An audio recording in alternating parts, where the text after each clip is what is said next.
It's been a fun first week of hockey. Lots of high-scoring games. We saw the Washington-Pittsburgh back and forth. We saw the Toronto-Chicago, which had a ridiculous end to it. It just goes on, and a lot of people are attributing the excess in goal scoring to this whole chest protector shrink thing. That could possibly be it. I mean, I remember guys had shoulder pads going up halfway up their mask, not that long ago. Stay Puft Marshmallow Man style. And it's funny, though, because some guys are complaining, apparently. The one guy that's been outward about it is Elliot. Well, Elliot, you've got a few bruises. I feel really bad for you. And guys back in the day were getting pucks in the face. Give me a break. But at the end of the day, you shouldn't really be getting hurt. But how bad is it? Nobody really knows. You haven't shown us the bruises. We don't know how bad it is. And we don't know anything about it, really. And really, you're the only goalie that's complaining about it. So I'd like to see what's really going on in terms of the supposed bruising that's happening. I know my dad played goal, and he had a lot of bruising. He also had to have 20-pound pads each leg that got soaking wet. And again, I'm not saying you should have to go through that, but maybe Elliott's complaining a little more because he's got a save percentage under 9 than he does because he's got a few bruises on his arms. But either way, I like the fact that the goalies are a little smaller because they had gotten way too big. It was out of control. And I don't want to see them get hurt. I hope they can figure out a way, if there is some issues with it, that they can figure that out. But at the end of the day, they were too big, and it was more of a cheat. And Patrick Waugh admitted that you do anything you could. As far as the Marchand Eller incident, that's what you get. I'm sorry, but you don't in a 7-0 game, you don't be running around making gestures at the other bench after goals, being a twit. That's what you get, and I actually like Marchand for that. That's one of the, Marchand's a bit of a backstabber in the past. He's done a few things, but that's what you get, man. If you're going to be a dummy, you're gonna get knocked, and he did, and I didn't mind it at all. I thought it was great. I know a lot of people are either totally against the Edmonton Oilers front office or they're for them. I got to be honest. I don't mind McClellan. I don't think McClellan can do a whole lot with what he's been given. I actually put the blame right now, and put the blame. I mean, it's one game in, but I mean, just going forward, I don't think Edmonton has a chance really to do much. They're a one-man team. I mean, all the statistics. You look at this. Just look at that first game and other games last year. When he's not on the ice, they're awful, and it's all scoring chances against, very few for, and then when he's on the ice, it's the complete opposite. Basically, they're one-man team, one-line team, one-man team. And whose fault is that?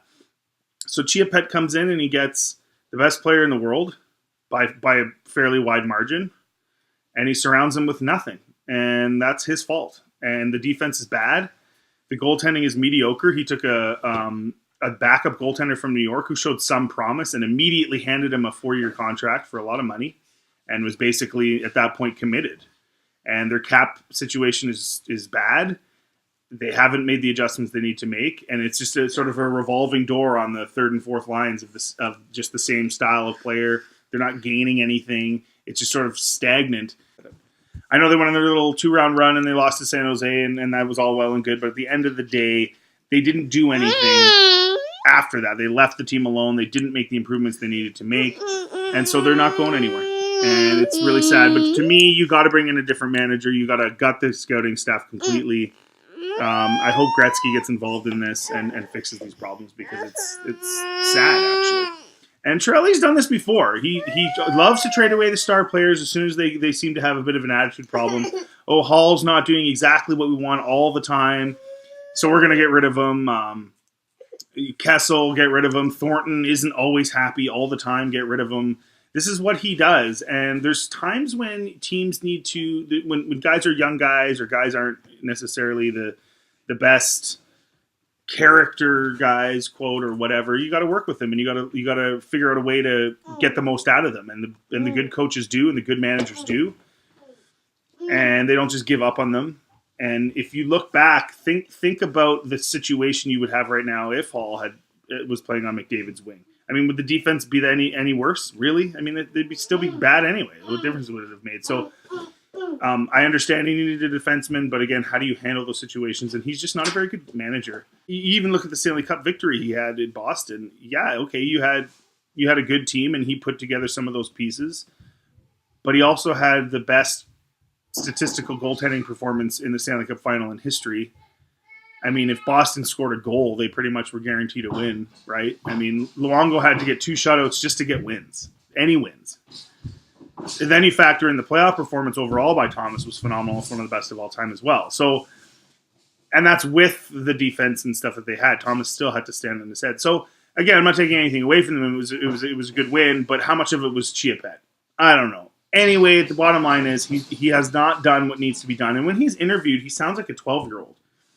They asked him, what are your goals for the year? Make the playoffs. He sounds like Burke, and Burke sounds better now that he's not a manager, because I expected him to say, like, hey, obviously we want to make the playoffs, but at the end of the day, we really want to see, our young defense really come around and start to show signs of maturity. We really want to see what we can get out of our second and third lines and see if we can get some progress and some chemistry and some scoring, something, anything tangible, anything with some sort of something. No, it's we want to make the playoffs. Anything else? No, we just want to make the play. Like, come on, man. And lastly, Leafs, your defense is not good enough outside of Riley. And I know, okay, the club loves Gardner. Fine, you can have a Gardner. You can have a Gardner just like you can have a Carlson that's not very good defensively. But who's playing D? You let Polak go. He was the only guy that was tough in front of the net, the only guy that created fear in the corners. Guys, he's the only guy. Who's the defensive defenseman on the Leafs right now? Who is it? It doesn't exist. It's a whole team of puck movers. You have to have somebody that is going to hit and or fight and or whatever. Hainsey's the only stay-at-home guy they have, and Hainsey has really dropped off in terms of his speed. He's definitely losing steps. You can see it. You could see it towards the end of last year. You can see it again this year, starting the year. They have to get a defenseman. What are you going to do, Dubas? You need a good defenseman. It doesn't have to be a Doughty. These Leaf fans, we're going to get Doughty or get Letang. No, you don't even need that. You have your offensive guys. Riley's a good all-around defenseman, but other than that, you're screwed. You need a solid stay-at-home defenseman. Dubas, what are you going to do? You have to go get that. And you're going to be in cap hell anyway. You might as well be in cap hell with some D, because if you go into the cap hell that's coming with only forwards, it's going to be 7-6 every game, and you're going to lose some of those games because, quite frankly, the defense is not good enough. The goaltending is not that great either. I mean, it's okay, but and now you look at the game against Chicago. Cam Ward, if I'm not mistaken, that was his third game in 4 nights. He gets a bit of a mulligan. He's been in this league a long time. He's done it, whatever. Sparks let in a couple really bad goals. You waived McElhaney. You could have waived Marincin, but you waived McElhaney. I don't get it. I don't get it. McElhaney was the guy, and you waived him, and it's like Cherry's right. And McElhaney was happy to be a backup. Sparks doesn't want to be a backup. Sparks wants to be a number 1 goaltender. So do most guys that you bring up. So what are you going to do? You had a guy who was perfectly happy being behind Anderson. So I'm really nervous. If Anderson gets injured, the Leafs are in huge trouble. And if they keep allowing 30-plus shots a game, he's probably going to get injured because it's ridiculous. So get that defense figured out. If you got to give up something from the forward group, you go ahead and you do that, and you get that defenseman. Even if it's Nylander, I say do it. It helps you with your cap. Bring in a stay-at-home defenseman, a $4 or $5 million guy that can hit, that's tough, that actually takes guys out in front of the net, and for the love of God, put him on the ice instead of Zaitsev for 24 friggin' minutes a game. Zaitsev is not a very good defenseman. He's weak on the puck. He gets pushed around in front of the net. He reminds me of Caberlet, and he's playing, except he doesn't get any points. Like, it'd be like if Caberlet never got points. Why would he even be in the league? That's basically Zaitsev. Oh, but he makes a good first pass. He makes a good first pass. Yeah, if he ever gets the puck. If he ever gets the puck, because he sure isn't going to win any battles for it. So let's get this figured out, because at the end of the day, you've got Matthews, you've got Tavares. You really do have an opportunity this year to do something special. You really do. These guys are the real deal, and the matchup game already, you can tell, is a nightmare for other teams, and they're bagging goals like crazy. So get the defense figured out. and you can actually maybe go on a run this year. If you don't, if you leave it the way it is and you have your full confidence in the group you have, of course you're going to say that. If this is who's going into the playoffs, Zaitsev leading the team in minutes played, we're done. It's going to be first round exit once again.